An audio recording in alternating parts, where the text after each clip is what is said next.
আমার ফিলিংসটা আমি আসলে ভাষায় প্রকাশ করতে পারতেছি না। আমি এই জীবনের প্রথম ইলিশ মাছ দেখলাম, তাও আবার কোথাকার জানেন? হাওরের ভিতরে ইলিশ। চিন্তা করা যায়, আমরা জানতাম ইলিশ মাছ শুধুমাত্রই পদ্মা নদীতে পাওয়া যায়, কিন্তু না, আমরা এটা পাইছি হাকালুকি হাওরের ভেতরে।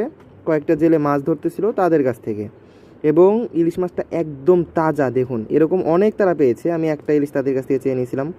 অনেক একদম তরতাজা একটা ইলিশ। পাশে দেখতে পাচ্ছেন ছোট্ট একটা পাঙাশের বাচ্চা, এটাও কিন্তু হাওরেরই মাছ। আবার দেখতে পাচ্ছেন পাশে একটা ফলি মাছ আছে এবং একটা ছোট্ট একটা খলিশা মাছ আছে। আসলে মাছগুলো এত সুন্দর, এত তরতাজা, দেখতে কত ভালো লাগতেছে। দেখুন হাতের মধ্যে কীভাবে লাফাচ্ছে ইলিশ মাছটা। আর সত্যি কথা বলতে এটা দেখতে আমার খুব লোভ লাগতেছিল। একদম তাজা টাটকা হাওড় ইলিশ, এটা ভাজলে যে কি মজা লাগবে আমি আসলে জানি না কেমন লাগতো খেলে। আমি আসলে নিয়ে আসতে পারি নাই, কারণ আমরা একটা রিসার্চের কাজে গিয়েছিলাম। যদি মাছ কিনতে যেতাম ওখানে, তাহলে এটা আমি অবশ্যই কিনে নিয়ে আসতাম। এই দেখুন কত সুন্দর ছোট্ট একটা বেবি। আর